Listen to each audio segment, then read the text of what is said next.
that I want to start with this team. I'm very high on iBoy. He's only played 25 odd games in competitive, but now he's up against Sneaky, who's been around for years. And iBoy has looked great at the World Championship. As much as you think about nerves on a rookie and how that can affect people, and even Contractz talked about being incredibly nervous in his first game against SKT and said he made some poor decisions.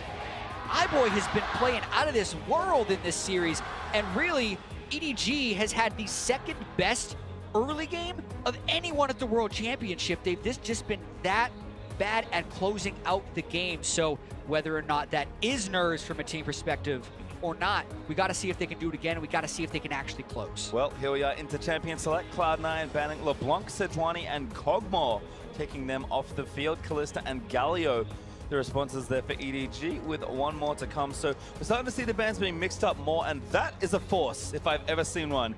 If you want Lulu, you must take it now. Yeah, but there's not just the Lulu that is going to be up and available. It's not going to be tank scene. It's not just the supports that stand to attention. Rakan's there with the Lulu, so yeah, there are two good options. Meiko loves himself some Rakan, but he also has good counters to it. However, that's an important lock-in. Well, there's a Xayah for C9, and now EDG are like, oh, we kind of want to take Lulu, but we need to break it up. They take Rakan Jarvan instead. The same combo that undid them yesterday. Yeah, but yes, exactly. And it has so much engaged potential, as we see, in being able to take a lead and just actually convert it to a victory. C9's still going to have a very potent duo on their side, but it's so surprising to me locking in the Xayah with Rakan still on the table.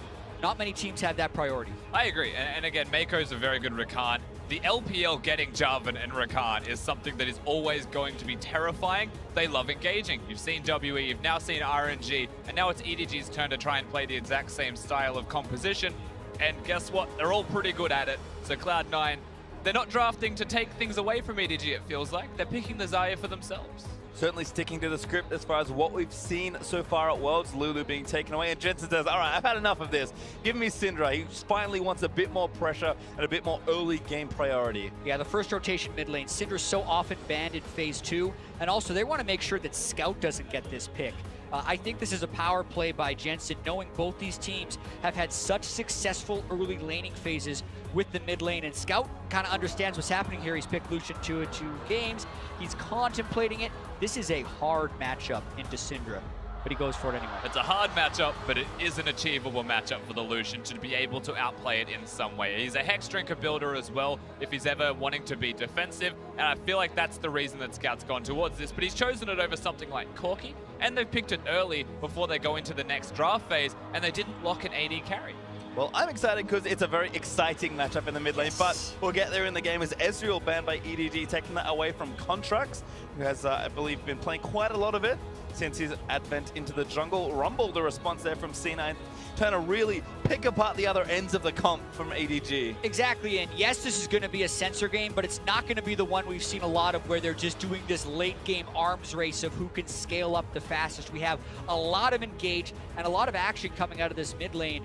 Not to mention with the Rakan and Jarvan, you know there's going to be engages that need to happen in the mid-game. And I really like the Rumble ban taking away magic damage from the composition of EDG. Now they're AD carry with Kog'Maw gone, they are starting to run out of magic damage dealing options, and there might actually just be a world where the Lucian ends up in the AD carry role to have magic damage if that's where the draft gets pushed towards. Well, Elise also going to take even more magic damage out, but that... Oh, okay, they think it's top lane Jarvan, that's why. All right, makes sense there. I mean, for me, in my head, Clearlove's played so much Jarvan in his very long career, but you're right, often seen top lane as well. iBoy, though, is going to grab Tristana. Didn't see any AD bans, apart from Ezreal, I guess, technically in Phase 2 here. So we'll have an option for a strong AD, but no need to pick it now. Looks like Cho'Gath will be the fix. The Elise ban could be a little bit questionable, only because, as you say, it's most likely going to be that Jarvan in the jungle. But C9 was so tunneled on trying to prevent magic damage. They think, in what world does EDG actually fit magic damage into this composition? Because I think they'd be absolutely fine with that Lucian moving bot to iBoy. It would give C9 a better early laning phase. It would mean Scout doesn't have one of his best champions. So I think that's why they were so tunneled on it, but it does leave Cho'Gath up. Yeah, Cho'Gath's going to be a pretty big damage dealer. It may not be all the damage that they need for EDG, but it's something that will mean a significant amount when you hit the team fighting stage. And for the rest of EDG's composition, for the AD carry role, pretty much anything they need, whether it's Varus for a bit of mix and utility, it's always something to think about. Well, Shen there for impact, gonna take that tank versus the other tank. And looks like Contractz will default to Gragas. Had some of the more high tempo junglers taken off with 2 respectful bans there in the other side, but no, gonna swap it up. That's a Graves from Contractz. Thought he was gonna go with the classic Gragas, but it's another high farm, high damage jungler for Contractz, which is what they've given him a lot of so far here at the World Championship and even in the regional playoffs for C9. So bold pick down the road there for C9. And a lot of considerations here for EDG. I think they're trying to say, how fast do we expect this game to be? Yeah. Can we afford to go late for Justana? They can't, they say. We're going to go lane dominance a bit more, at least for the Varus. Yeah, and this could be the on-hit Varus build as well, so just trying to mix up that damage output. You've got the Cho'Gath in the top lane, so a rounded out composition from EDG. Still perfectly fine. Big engaged duo, something that they need to try and get through any mid-game hurdles, even if they get through the early game ahead. It looks a lot better for EDG in this draft, but Cloud9, I mean, they've thrown a curveball here of the Graves to hard farm through the jungle clear. Yeah, and also even the fact that they're going Shen instead of the Trundle that we've seen today, or even the Nautilus, or the Maokai, which we think that Impact would go for, but it is a classic Worlds pick for Impact once again. Maybe it's that just enabler for Contractz to go even more aggressive, having the Shen in his back pocket when he's trying to make these invades. And yeah, as you guys mentioned, this is less likely to be that super late game matchup, and these guys have to pick for some of the mid and early game choices. And we're probably expecting some more of this as the tournament goes on, just teams figuring out ways to speed up the game. Because if everyone's going late, at some point you meet in the middle, I feel like. So we'll be curious to see as the tournament develops how the game goes, but this one should be quite explosive for our last one of the day. Yeah, also can't wait for the mid lane. Both these guys have been so dominant in that phase. Yeah, definitely the place to watch. Scout is a bit of an enigma. Can he pop off is always going to be the question.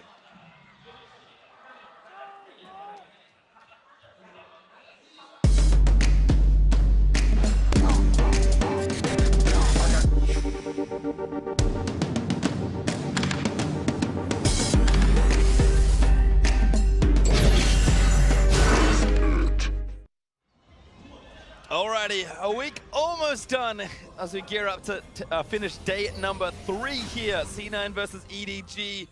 1-1 for C9 as they move into this game. EDG with a big old bagel in the win column, sitting at 0-2. A very important game for these two teams. And Group A, the first group to conclude week 1. So these guys will be done until next week when their group will be decided on one day, where each team play 3 games against each other. So important to go into that extra week of practice with some momentum. If C9 can win this, they are the favorites to make it out of the group. If ED lose, it is an absolute disaster after so many good early games. Yeah, definitely true. So they need this win now, try and reset the defeat and victory ratio for themselves, or week number 2 becomes rather dire. And it all starts through that early game pressure, and some changes have already come into effect here. Firstly, it's not Rek'Sai, it's Jarvan. It's still very good early ganker, but has a bit more of a wombo with the Rakan when they group up. And this, to me, speaking towards EDG, is a big win. They've got a utility bottom lane, and Meiko's the shot caller for the team. Clearlove's the shot caller for the team.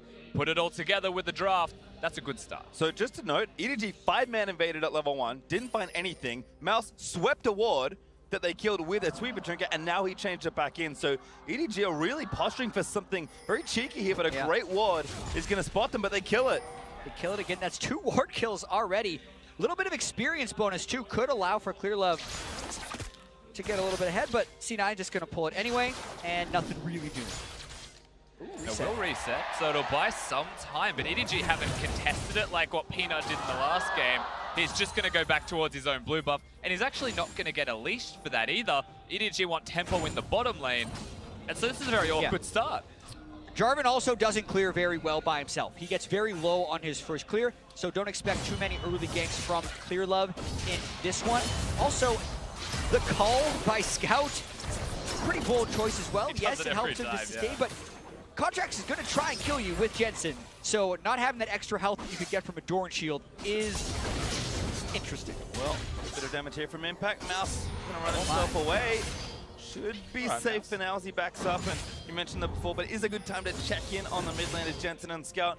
Interesting start to the group stage for both of them, and as expected of the caliber of these players, instrumental in helping their team in the early game. That was Really clean from Scout as well there to dodge out with the combo. One thing to mention, Jad, is that in the LPL, Lucian's a coveted pick against Syndra. They really do like it.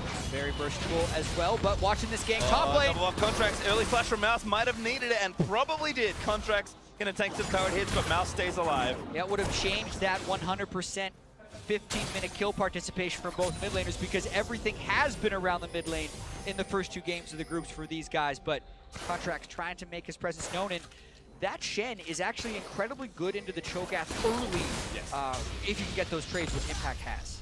Of course, Mouse, if he gets the last hit, minions will be able to sustain himself more. So Contractz, though, it's not just once that he's coming to the top lane. The flash was burnt, the teleport was burnt, so why not make it twice? Clearlove, not to be seen. He's at red buff at the moment. Remember, he had a pretty rough clear. Exactly, and I don't think that Contractz 100% knows that or knows his path, but he feels fairly confident trying to get something done with the counter jungle of the Krugs. How patient will they be, and how much poke can Impact get on Mouse by the time this wave cracks?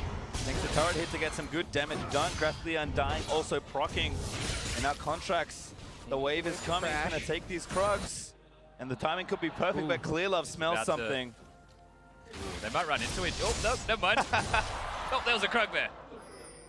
Ships passing in the night most certainly as Contractz going to roam down. The junglers for now will avoid each other, and Impact takes his harassment advantage and goes back to base. Can walk if he needs to. We'll see what he chooses to do with that teleport early on.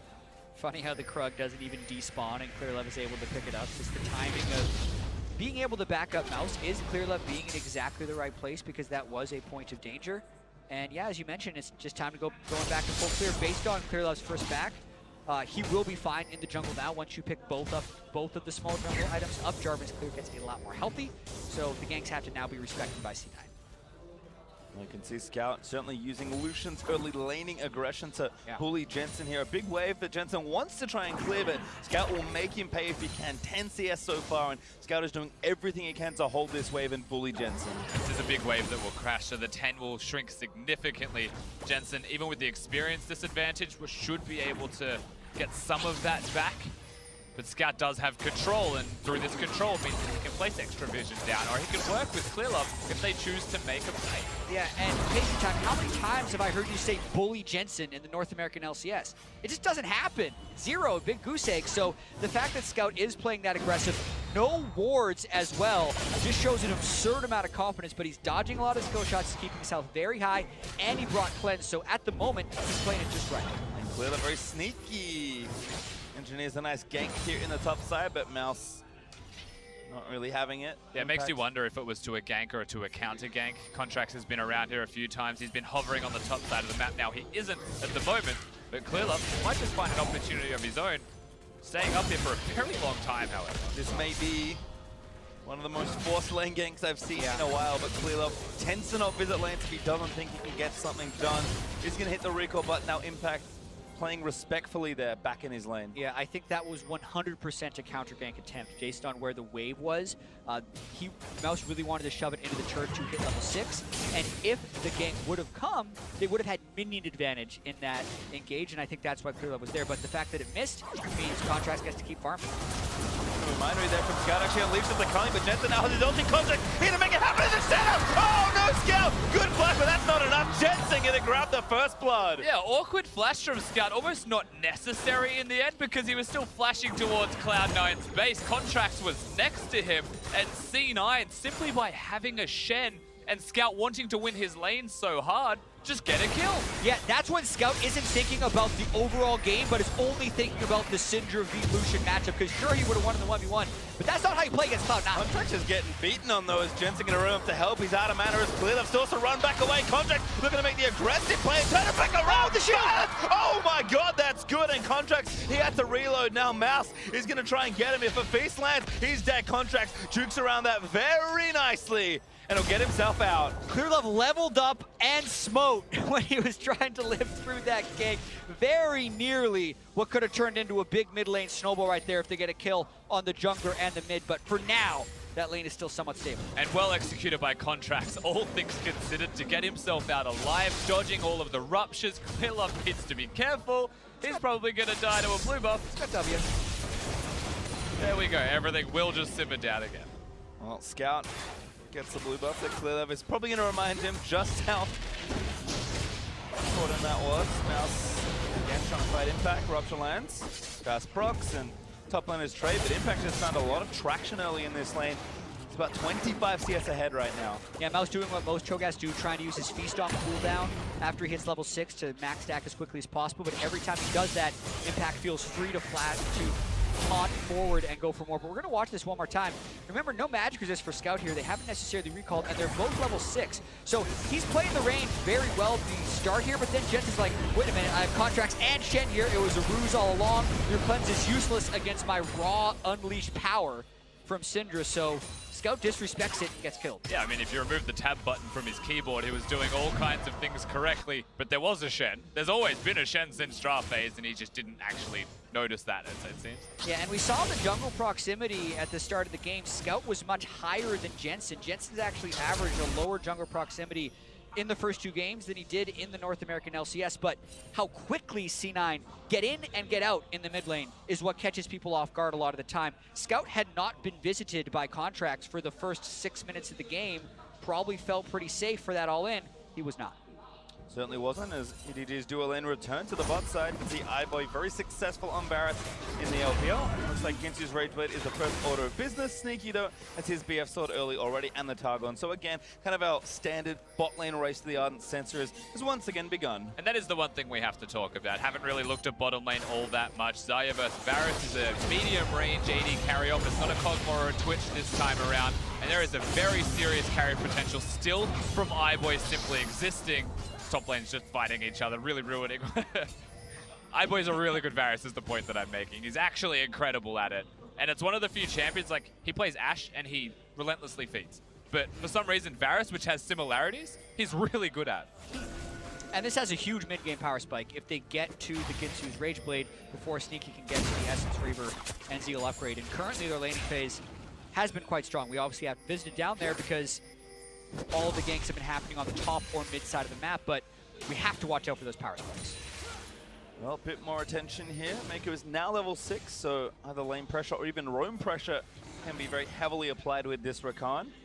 We also saw Impact earlier, still holding a nice 20 CS lead. Has been bullying Mouse with the Tiamat where he can, but getting his armor and getting his items. So right now, bot lane is going to start it up. Meiko missing that knockup, but Clearlove very sneaky is there. But Contractz now in the mid lane. This could prompt lots of action as Shen. He's going to roam in as well. A great cleanse off, but it's not enough as Impact taunts down and kills Scout. It's a party, and Impact has so much pressure in that lane. Boy, what a huge chain of corruption! Smoothie get a flash to try and get up, but Clearlove dunks him for the kill. And the immediate response from EDG on the bottom side of the map. However, Cloud9 did it earlier, they did it more successfully, and they were already at the turret when it happened. So it's still a big win for C9 here. EDG have responded, so we'll see how much more they get. Yeah, mid lane turret going down first. Very big in the grand scheme of this matchup, but change of plans for Clearlove. He's like, Scout, there's nothing I can do, man. That's a volatile matchup. The Syndra's gonna kill you whenever they press R on you because the Syndra's ahead.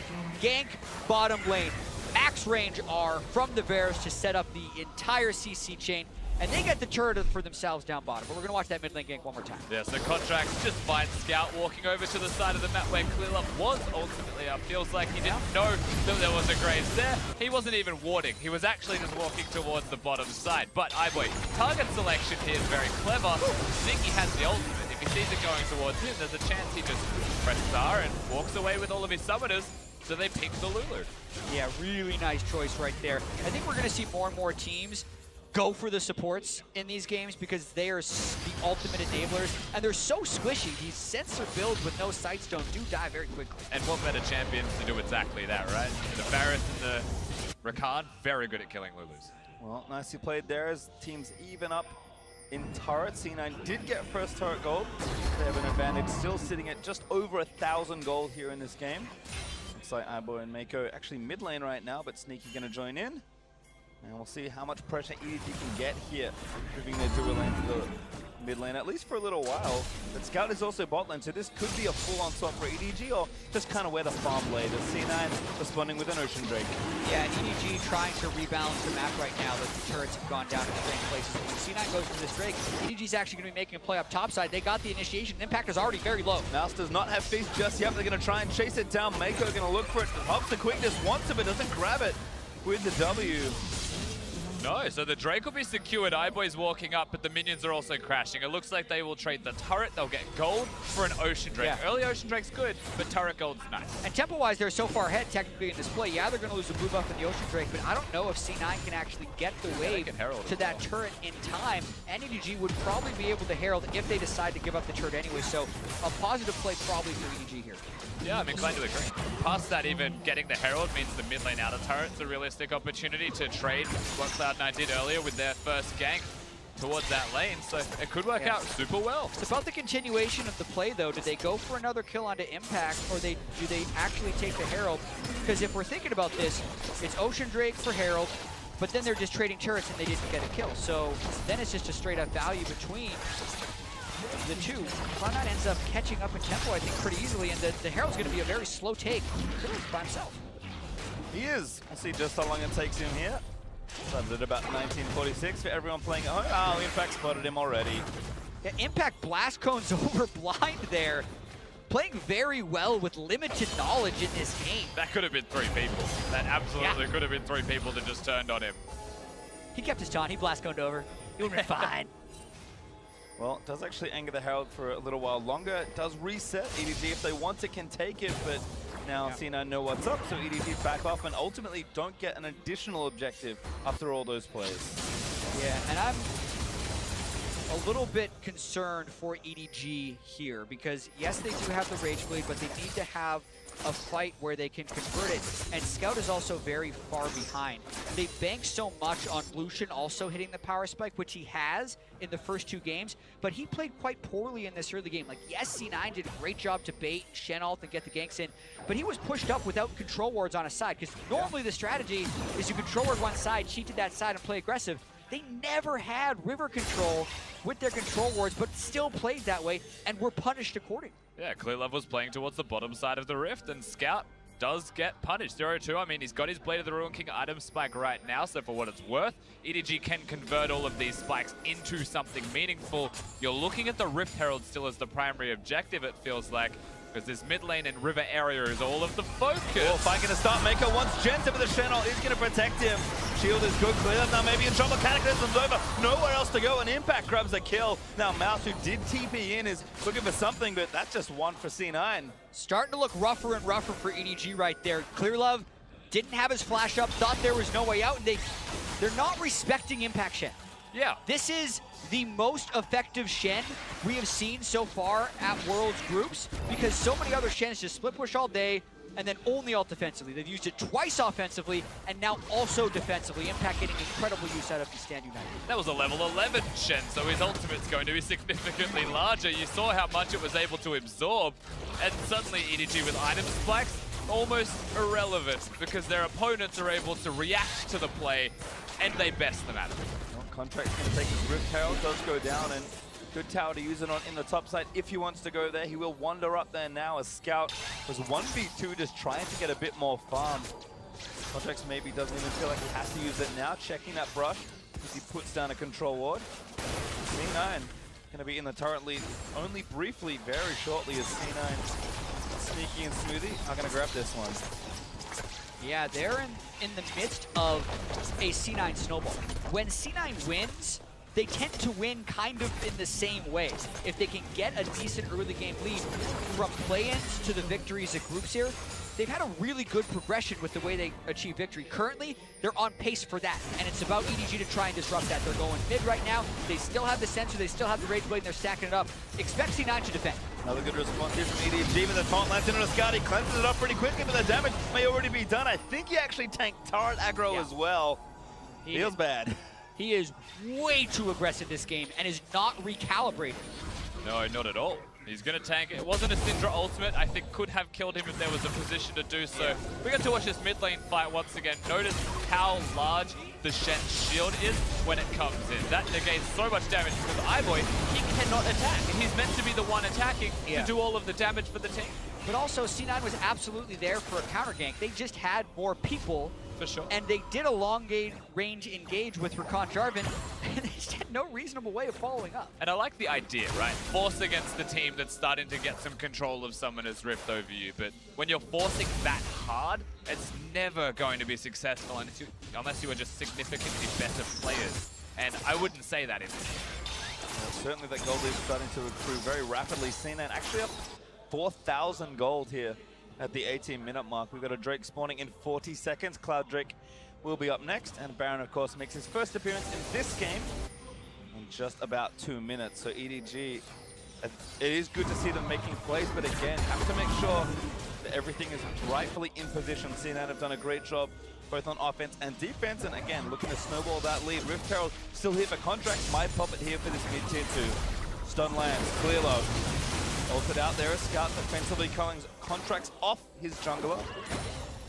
Good defensive ultimate there by Scout, so to speak, but they've still pushed Clear Love back and burned his flash, so the chance of a contest here on the Cloud Drake are slim to nil. Certainly should be a free Cloud Drake for Cloud9. Clear Love, I don't know if they wanted to contest it either way.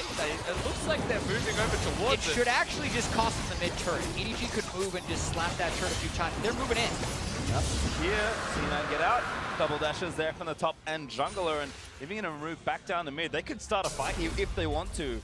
Yeah, Syndra ultimate down, so C9's going to be a little bit less ambitious in defending it, but it just matters how much they think they are ahead right here. And if they can stand and defend, they're kind of going for it. That goes in again onto the Shen of all people. EDG still here, but the wave clear is very good. Exactly, and that's why they couldn't push in the first place. They walked over to the Drake. They cleared a wave, Cloud9 then moved to the Drake. EDG are like, well, we can respond with clearing a wave, but that doesn't actually allow us to push. Same thing happens here as well. Graves Q, Syndra has all of the spells to clear waves.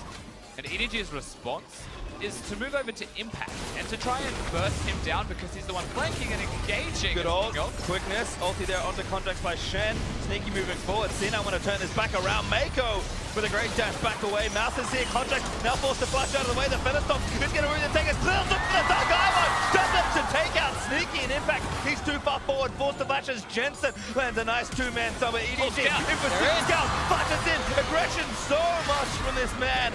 And the Rift Herald now been summoned by Contractz. That's a bit of an odd one in the middle of the fight. He puts a top lane, says, please deal with that. Don't keep chasing us. And now he's back in. Oh, onto Mouse perhaps there. The ruse could have worked a stun in onto that. And the ulti from Jensen is enough onto Mouse. Yeah, not just could have, it definitely worked. Contractz is going off right now.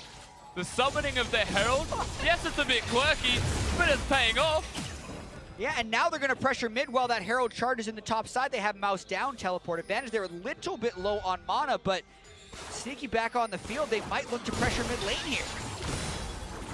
Well, EDG defending with a man down for 10 more seconds. Mouse also TP'd in, so going to take a while to wait there.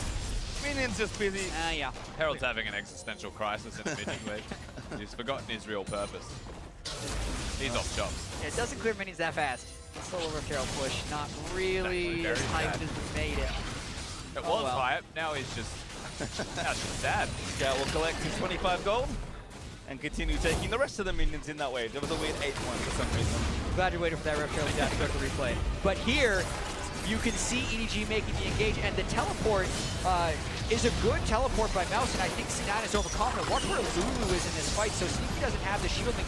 The EQR by Clear Love there on Jarvan was perfectly timed with the Xayah ultimate timing out, but then the disengage by C9 is pretty good. They end up getting kill on the backside. Scout! All right, well, he pops the calling. Sneaky, though, going to keep moving in Jensen's here as well. Contractz, never mind, he's also there. And Jensen, I think he's just going to opt for the kill. Stun lands in, and Contractz, he's the lucky man today. That's not just the duo lane of C9 that are here, it's all of the cavalry. There's 4 of them to secure. The mid laner of EDG now around the Baron buff at 22 minutes. They've got a lot of damage to do it. If Impact's there to tank, though, they can at least pressure it. They have a TP advantage and a numbers advantage on the Rift, so they either get the turret or a very powerful play around the Baron pit that is really difficult for EDG to check. And so much of this has just been on Scout overextending time and time again. 30 seconds still ulti up for Shen as well, so Impact can freely start pushing as that cooldown's almost back up. He's onto the tier 2 and dealing a big load of damage to it. And in fact, we'll take it after splitting the map. EDG slow to respond. And to be honest, there wasn't too much they could really respond with. And that will put them at a sizable gold advantage across the board. It hasn't really substantiated in any major item purchases except for mid and jungle though, specifically. So those are the two places that we'll have to continue to watch. Who better to have it, of course, for Cloud9. I'm not going to say anything past that point. Yeah. Also, the 4 pairs of Ninja Tabi against the largely physical and auto-attacking team of EDG has been very effective at muting a lot of their damage that EDG is trying to engage on them. The Shen shield's just even more effective, as well as the Lulu shields when they're building those resistances on every squishy champion. EDG again, and a look for a play. Meiko, no flash, but has the ult ready.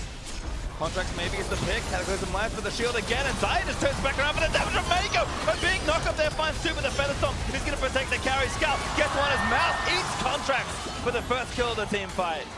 They keep getting these picks, and EDG, I don't think they want anything past that. They'll just take the pick and back it up. That's still a win for them. The jungler is dead, so Baron's just a pipe dream for C9. They'll have to lick their wounds and go back to base. That's the second time it's happened now. Yep, Contractz as well has been front and center in a lot of these, even if this is the first time he's actually died, being very aggressive, pushing the tempo, and the engage for C9 isn't the most reliable thing. It's Jensen getting a stun or Impact finding a flank. So actually the type of fights they almost hope to happen is EDG running into them and C9 being able to turn it around. But if they're not grouped enough, when EDG does run into them, it doesn't work. Like, what is this, a double marksman flank between Contractz and Sneaky? They nearly burst down Clear Love, but the rest of their team is so far away. Look at Syndra and Lulu on the mini-map. Contractz is already dead. EDG's been fighting 4v3 for a while, and EDG just walked away after the kill. Yeah, big problem for EDG is always going to be follow-up, but if Cloud9 are going to walk to them separated, it's very easy to initiate in the first place. And that is one thing they will have a truckload of between a Jarvan and a Rakan. Second pick in a row now. We did mention already the importance of this game for both these teams, but we are going to have a look at EDG and kind of the roller coaster they've actually been on as they look to close out their first week of groups. These are their first 2 games, and these are some gold graphs, and that is a wild ride. Exactly. They're going to get the near 10,000 goal lead in these 2 games. When are they going to blow it was been the question. But in this game, they actually have never had control. This is a completely new experience for EDG in this particular group stage. Yes, they could come back from deficits in the LPL, but Worlds is also a whole nother story. C9, actually not the best team at closing victories, but do win fast when they win. And amusingly, that is a concern for both of these teams. How do they close out when they get those leads? C9 making some mistakes with the lead in this game. EDG is still very good at playing defensively when they don't have leads, and that might be the battle we see ensue here. Yeah, in North America, it was a bit of a problem for C9, specifically even in the playoffs. They had at one point a 10,000 gold lead and 3 inhibitors down to Team Dignitas. We're not able to win that and got knocked out of the playoffs. But in the Worlds play-in, as well as the Worlds group stage, when they're ahead, they've been lights out with closing. So the boot camp, the practice has cleaned things up as of late for C9. And the snowball's still here, 5,500 gold ahead and counting as C9 also pick up a second mascot Drake for themselves. Looks like we got one more coming as well, because there wouldn't be a C9 game without them. EDG, though, trying to again spot something here in the mid lane. Looks like Impact actually aggressively teleported to try and get the wave pushing, but he does have ulti. That means the set play starts to begin for Cloud9. The fact that he's teleported down there, has the Titanic Hydra, has a lot of AD, then no one's going to be killing him in that side lane, but he pressures, he draws Mouse. Ultimately, if they want to, they could force a teleport from Mouse then and try and play the teleport advantage game. But the problem with what Impact has done is that he's used one of his 2 teleports. And so if he ever teleports to a play, he's not going to have one himself. Shen usually has an advantage with that. Exactly. You're wondering where C9 would try and make that force, or they're just waiting for EDG to try and get vision. Syndra's still a very threatening pick champion if they can get any type of fog of war advantage. That's why double Farsight Totem on the side of EDG wants to make sure they're not face checking when necessary. And even just pulling the Cho'Gath away really helps the vision game, because Mouse is the guy who needs to be face checking. No one else is nearly as tanky, and if they get caught by a Syndra stun, they're probably dead. Which is very curious, because both tanks are going to be the top laners that are on the side lane. The one difference is that Shen's ultimate can make a tank out of someone, Lulu's shields and ultimate can make a tank out of someone, where Rakan's shields are much less significant in that respect, and is more there for the engage. So C9 have a slight edge, even in a no tank battle. Well, again, C9 certainly doing a lot of preparation here around the Baron. Their wards are starting to go down. Face check there. iBoy again gets the root, but a good little buffer there from Contractz. Moves him just enough to get out from Clearlove. Meiko forced back, though. And the ultimate did come in from Impact. Teleport cancel, stand united. So neither team actually has the global right now. The question is, does C9 just start the Baron with this control ward, knowing that Clearlove's flash is down and he's a little bit worrisome, or do they just force in another one of those Contractz face check initiations, so to speak, but doesn't net anything. Sometimes that'll do as Contractz laying into Mouse. It does a lot of damage right now actually to the Cho'Gath. He is laying into him. With all of the ultimates gone from the bottom lane of EDG as well, a fair amount of the engage is missing, and C9 still have that tempo, still have that advantage, and that is why Contractz is able to play so forward and so aggressive. They're making it work even though they're brute forcing it. Yeah, still this 5,000 gold lead, still just trying to get down these turrets, and EDG couldn't think about an initiation here, but it would be risky. Well, turret down. Nice play from C9 to grab themselves an objective. Damage on the Mouse as well. He's actually not that tanky in the face of effectively 3 carry champions. A great stuff from Jensen. Leap in with a massive taunt, and Jensen grabs the insta double kill. Clearlove does not live as Jensen. He's going to grab the triple Contract, taking a lot of heat, but he lives just barely by a shield from Smoothie. And Impact back to protect his team. Amazing play. Impact with the engage. We say they don't have much of it, but clearly they have enough with Impact on Shen this game. He is playing out of his mind. Yeah, Taunt's unreliable, but not in this case when Impact's able to make that hit. C9 straight back over to the Baron, and there is no way EDG can get in here. They have no chance, and a big lead in time window for C9 to try and close out a game. Scout may get the mid lane shirt off of this one. He earned it after all the pushing he did. No, he doesn't get it! He's going to live to tell the tale as well. Looks like yes, but he doesn't even get the turret. Heartbreaking. Watch Impact right here on the Shen to get this. They get the Syndra stun, triple stun by Jensen, into the flash taunt, not the taunt flash. Impact knows exactly when to do this. Many people would taunt flash, but that can't get all 3 people, and since they are already stun chained, he just got point blank to get that off. That was started by Jensen, followed by Impact, finished by C9. And immaculate by Jensen as well. The taunt was amazing from Impact. You have to give that extra credit to Jensen. Goodness. The damage he dealt in the last fight. Remember who he starts it off by stunning as well was the support. That was just a Jensen one-shot of all of EDG. Well, certainly still scaling up. 5-0 and 3, 10 stacks on the Dark Seal. And something very pointy coming EDG's way soon. That's a needlessly large rod. My hopeful money is on a death cap. I think my real money's on Azonius. I'm still a little bit stunned about that damage graph from the last fight. Yeah, it's massive. You're telling me like Sneaky didn't throw some feathers in or Contractz didn't all? 7,600 damage. That fight was like 2 seconds long. You also think of the range it happened at. There's a reason Sneaky couldn't get close enough. No, yeah. Our rapid fire cannon was completed, so actually he's slacking. Now, one other thing as well is that there's different types of Syndra players around the world. There are those who max E second and those who max W second. And the ones who max E are wrong. Yes, that is absolutely true. Do not max E second, but lots of people still do. The ones who max W have true damage. Yeah. And that's a big part of why he did so much damage when he stuns 3 people, throws a ball on top of them as well. It's going to destroy their health bars. Well, C9 now playing with a big lead, actually now over 10,000 after that last passage of play.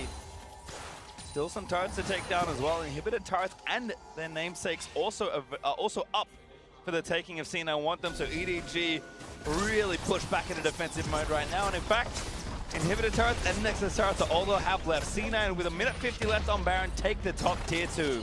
And EDG have to be so careful right now. They still don't have magic resist on iBoy or Meiko. If anyone gets hit by those CCs again, those long-range Syndra stuns, it's over again. You can hear the crowd behind EDG, even though their backs are against the wall. It is the home crowd for Clearlove in particular and for EDG. But they've got very little opportunities to get into this. They require something special. This might be it, at least to start it off. The turret goes down, but Impact's in a 1v2 that he cannot survive. Inhibitor still goes down though. That's a worth trade for Cloud9. Yeah, they commit a lot to kill Impact. They get the gold for it, but the siege breaker happens for C9. An easy push through with that inhibitor taken down during the Baron power play. And oftentimes you could criticize someone for an isolated death, but in that case it is absolutely worth it to break that inhibitor because EDG isn't going to get much off the back of it, you would think. Yeah, absolutely. This is one of those moments where EDG probably decided to lose an inhibitor to save the game, which feels really bad to say, right? There is not going to be an Elder Drake up, so you can take that as a consolation if you're EDG. Yep. There's no concern with having the top inhibitor gone. On the opposite side of the map, the Elder Dragon spawning, so just Baron. That's the primary concern. They choose to kill Impact so they can't get more than one inhib. Yeah. They sacrifice one. It feels like chopping off the leg to save the body type of thing. Like, it feels really bad for EDG. Risky decision to do that. I think you're right. I think it is the right call, especially being able to pick up the Cloud Drake on the back end. Just got to do their best to funnel that farm into useful places. Whenever someone takes down an inhibitor, as much of an advantage as it is, it puts them on a small timer because it means that's now one wave you're not farming. That wave always crashes into the enemy base, and that's always a wave they get to farm. Well, Gold Lead still manifested in a big way for C9. And today we're going to play Spot the Real Marksman Carry. Contractz has 4 damage items, including the jungle enchant on Warrior. That is a very scary Graves. Oh my goodness, it's the Ardent Sensor Graves. Smoothie shielding him, he's running forward, gets that attack speed and extra life on hit, and he is shredding people. I guess that was the reason Mouse looked a little squishier than usual up against Contractz. Better do it. C9 still playing kind of the game out academically, but they are known again for increasing their speed as the game nears a close, and that's what they have to see right now. EDG just need to hold on. They're feeling it right now as well, moving around, not clearing top wave, being invisible. They're looking for these opportunities. There aren't any because C9 aren't giving them to them, but that's what EDG want.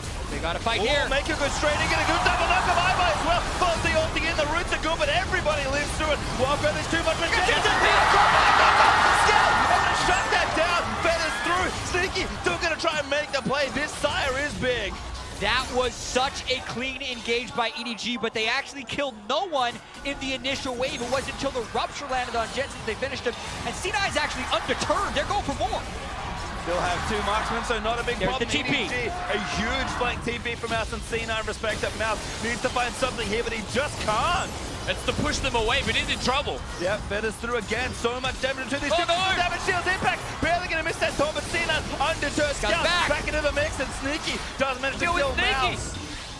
Sneaky though still living. Smoothie no ult, but he has the shield. Sneaky again just going off in this team by the Contractz. A step too far, perhaps the Spirit Refuge. Scout really wants more, but they cannot close that fight. Amazingly, it's 1-for-1 because that was such a close fight. And the inhibitor is still alive, so there are worse things that could have happened to EDG at the end of that. The teleport from Mouse was not to kill them, it was to get them away from the damn inhibitor because Scout had to go back to base. This is all just damage control from EDG, but the engage they had in the middle lane was one moment that C9 pushed forwards, and EDG took it. Yeah, EDG got womboed by SKT with a huge lead yesterday. They tried to do it themselves. They're going all in with this one. Flash gets 2 of the carries. I count Contractz as a carry, but the redemption, the shields, and no Orianna or Twitch to shed through like was yesterday makes it so it's played. But the rupture lands, and they do get chances. And the biggest miss was that it didn't hit Smoothie. If it found the Lulu when he went forwards, they might have won the fight. C9 though. Again, gonna replay this, and like you said, Scout, very defensive TP, but a necessary one. Yeah, close to dying once again, but iBoy and Scout comes back, they do a lot of damage. Impact might have killed Mouse if that taunt connected too. Big mechanical mistake from the Shen. Yeah, very rare to see him miss that stuff. C9, as you can see, camping Baron on respawn before EDG is going to make back the base. We've got to get back to that Baron. Clearlove might be going for a steal. Oh, Clearlove trying to get it, but a great taunt from Impact will stop that. Sneaky gets the last hit on the Baron, and C9 back on the power play. Yeah, this power play should mean the bottom lane inhibitor. If they're able to push mid at the same time, then it should actually be all 3, and then it's EDG's turn. They have to make the engage again, but Rakan has no flash this time. Varus has no flash this time. There's so many summoners gone. Yeah. How are they going to do it? It's probably a 3-inhib cycle, but they got to try, you would think. And when we look to their captain, Clearlove, the soul certainly of this team, especially in his hometown of Wuhan, but Meiko must make the play without his flash. His ulti is up right now, but EDG are running out of time. Yeah, no flash on Clearlove either, just the initiation tool's not there, down 5 flashes. They're just having to stand and watch while C9 takes this, and C9 knows full well that EDG used all of their initiation in that last fight, so got to be careful not to group up. Smoothie is the key, as you mentioned, staying behind that engage to prevent the catastrophe of a full-on initiation. Now 3 inhibs down, Baron up. eventually EDG's going to have to go. They will have to with 3 inhibitors gone because the super minions now double up. They'll start to push in about 1 minute from now. It's going to overwhelm the EDG base. But in 1 minute from now, flashes are up and available. So when do they go in this window? All right, we got Meiko's flash, but that is up there, guaranteed to go. But do they have enough time? Do they have to go earlier? 3 seconds, it's almost up. Meiko, he must have biggest moment now. Impact though, finds that taunt. That's so much damage on the scout. Meiko needs to find the angle, but the carries they can't find it. Staying very far apart. Redemption is going to reset the situation. His mouth does eat a stun, but he will live. One Nexus turret though is down. Cloud9 might just win by the minions helping them finish the game right now. EDG have to go or C9 beat them.